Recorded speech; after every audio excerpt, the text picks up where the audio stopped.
అదే RTV app వార్తల్ని క్షణాల్లో చదివే అవకాశం ఉంటుంది. ఒక న్యూస్ పేపర్, ఒక టెలివిజన్ ఛానల్ మీ చేతుల్లో ఎప్పుడూ ఉంటాయి. ఈరోజు చింతలపూడిలో టీడీపీ ఆధ్వర్యంలో రా కదిలరా భారీ బహిరంగ సభ జరగబోతోంది. ప్రస్తుతం ఇక మనతో పాటు టీడీపీ నేత బొమ్మాజీ జనులు ఆయనతో మాట్లాడదాం. సార్ చెప్పండి, ఈరోజు రా కదిలరా సభ చంద్రబాబు నాయుడు ఆధ్వర్యంలో ఎట్లా జరగబోతుంది?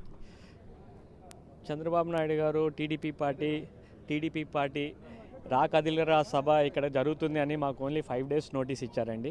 అయినా కానీ కూడా ఈ మా చింతలపూడి కాన్స్టిట్యున్సీలో ఉత్సాహం చూస్తూ ఉంటే ఎంత అద్భుతంగా అరేంజ్మెంట్స్ చేశాము. మేము చింతలపూడి కాన్స్టిట్యున్సీ నుంచే 50,000 మంది కార్యకర్తలు ఈ సభకి అటెండ్ అవుతున్నారండి. 7 జిల్లాల నుంచి కలిపితే 1,00,000కు దాటుతుందని మాకు గట్టి నమ్మకం ఉందండి.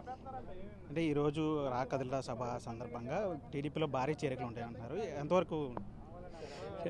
టీడీపీలో భారీ చేరికలు ఉంటున్నాయి. ఎందుకు అంటే అందరూ సైకోపాలన నుంచి విసుకెత్తారు, విసుకెత్తుతున్నారు. కానీ మేము గేట్లు ఓపెన్ చేస్తే గేట్లు కూడా అదంటే ఫ్లడ్ గేట్స్ అయిపోతూ ఉంటాయి. అందుకని ఎవరు అవసరమో, ఎవరు పార్టీకి న్యాయం చేస్తారో వాళ్ళనే చేర్చుకుంటామని మేము నమ్ముతున్నాం.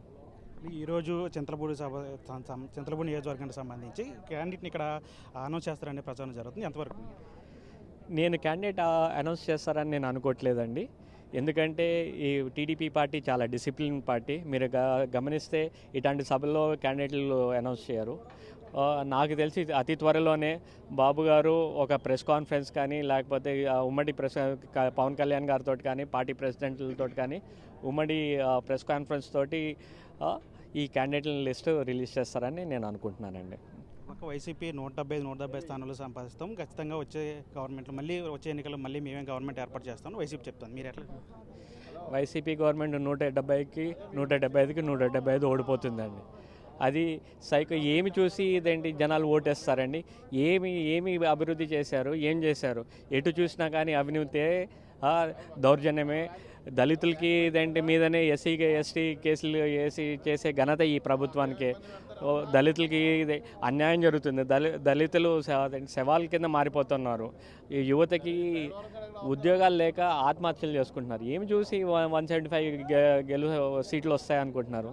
అవన్నీ ఊరికనే మేకపోతే గంభీరం.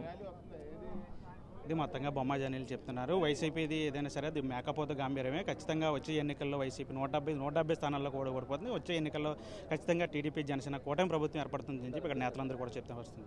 Video journalist money RTV Chintalapudi నుంచి. మరిన్ని వీడియోస్ కోసం ఛానల్ ని సబ్స్క్రైబ్ చేయండి. లేటెస్ట్ అప్డేట్స్ కోసం వాట్సాప్ ఛానల్ ని ఫాలో చేయండి. అండ్ లింక్ డిస్క్రిప్షన్ లో ఉంది.